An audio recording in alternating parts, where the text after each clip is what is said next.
అలసిన వానికి ఓరడించు మాటలు. సహోదరుడు భక్తి సింగ్ గారి పరిచర్య నుండి సేకరించిన అనుదిన ధ్యానములు. డిసెంబర్ 29. యెహోవా వీరు చూచినట్లు వీరి కన్నులు తెరవమని ప్రార్థన చేయగా యెహోవా వారి కన్నులు తెరవజేసెను. 2 రాజులు 6:20. మార్కు సువార్త 8:22-25 వచనములలో ఒక గుడ్డి వారిని యేసుక్రీస్తు ప్రభు దగ్గరకు తీసుకుని వచ్చినట్టు చదువుదాము. సాధారణముగా ప్రభు ముట్టుట చేతనే రోగులను స్వస్థపరచను, కానీ ఈ సందర్భంలో వేరుగా ఉన్నది. మొదటిగా ప్రభువైన యేసు గుడ్డివాని చెయ్యి పట్టుకొనను. మనం కూడా ప్రభు చేతిని పట్టుకొనట నేర్చుకునవలెను. మనలో చాలామంది బైబిల్ తెలిసినను దాన్ని అర్థం చేసుకున్నటకు ప్రభు చేతిని పట్టుకునే విషయంలో తప్పిపోవారుగా ఉందరు. దానికి బదులుగా మనం మనుష్యుని చేతిని పట్టుకునే వారముగా ఉందము. ఆయనను ఎంతకాలము నీ చేతిని పట్టుకున్నటకు నీవు అనుమతించదవో అంతకాలము ప్రతి పరిస్థితిలోనూ ఆయన నిన్ను కాపాడును. రెండవదిగా ప్రభువైన యేసు గుడ్డివానిని ఊరి వెలుపలికి నడిపించాను.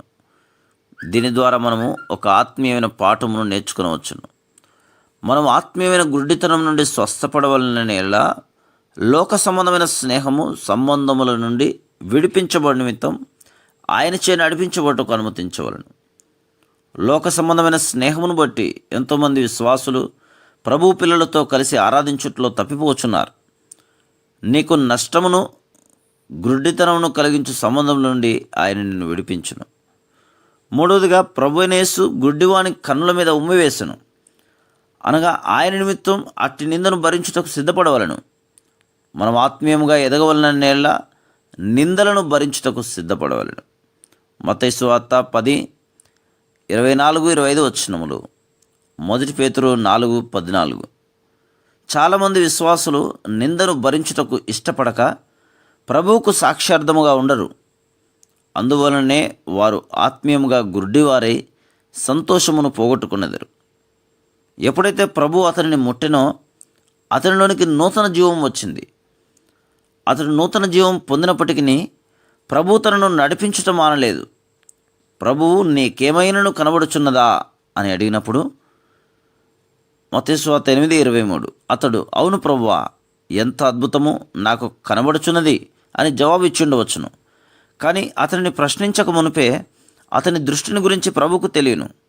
అయినను అతడు యథార్థముగా ఒప్పుకొనవలనని ఆయన కోరెను. అతడు ఎంత యథార్థముగా ప్రభు దగ్గర ఒప్పుకొననో ఇక్కడ చూచుదము. నాకు మనుషులు కనబడుచున్నారు, వారు చెట్ల వలె నుండి నడుస్తున్నట్లుగా నాకు కనబడుచున్నారనను. ఇతడు తన బలహీనతను ప్రభు దగ్గర ఒప్పుకొనను. కావున ప్రభు అతనిని ముట్టి స్పష్టమైన దృష్టిని దయచేశాను. తన నిజస్థితిని ప్రభు దగ్గర దాచిపెట్టలేదు. అతడు ఎంతో సంతోషపడాను. బహుశా నీవు కూడా గర్వము, దురాశ, కోపము, ఏదైనా అపవిత్రత అయిన అలవాటు లేక అభ్యాసము, స్నేహము చేత కలవరపడుచుండవచ్చును. ఒకవేళ నీవు అబద్ధములు చెప్పుచుండవచ్చును.